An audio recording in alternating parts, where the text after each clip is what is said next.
आइए बच्चों समझते हैं एकांतर वर्तखंड प्रमेय अल्टरनेट सेगमेंट थ्योरम क्या होता है।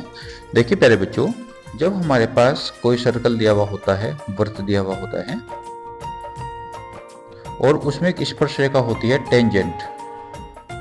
ये हमारे पास कोई टेंजेंट है और एक ट्रायंगल होता है हमारे पास सर्कल के अंदर, जिसका एक वर्टेक्स इस वाले पॉइंट ऑफ कांटेक्ट को टच करता है।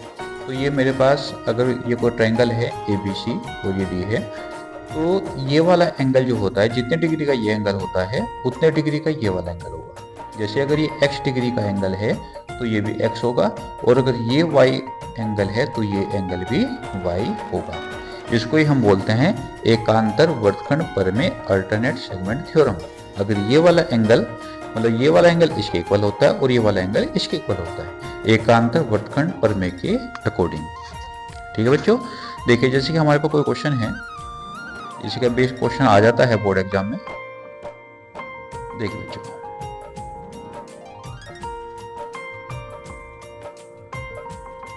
ये हमारे पास कोई ट्रायंगल है और ये है हमारे पास A B C और ये है D, और ये वाला एंगल आपको दे दिया गया है 60 डिग्री का, और ये है हमारे पास 40 डिग्री का, और हमारे से ये वाला एंगल पूछ लिया गया है। तो प्यारे बच्चों ध्यान दो जरा, जब ये 60 डिग्री का एंगल है, ये 40 डिग्री का एंगल है, ऑल्टरनेट सेगमेंट थ्योरम के अकॉर्डिंग ये 60 है तो ये भी तो 60 होगा, ये भी 60 होगा। और जब ये 60 है तो इसमें एंगल सम प्रॉपर्टी लगा दो। त्रिभुज के तीनों कोणों का योगफल 180 होता है। 60 और 40 100, और 180 में से 100 माइनस करेंगे तो ये आपका 80 डिग्री का एंगल बैठेगा। लिखने का तरीका क्या रहेगा आपका, आप लिखोगे BCD एंगल BCD बराबर एंगल BCD बराबर एंगल BAC बराबर 60 डिग्री का, और यहाँ पे आप ब्रैकेट में लिख देना एकांतर वर्तखंड प्रमेय अल्टरनेट सेगमेंट थ्योरम।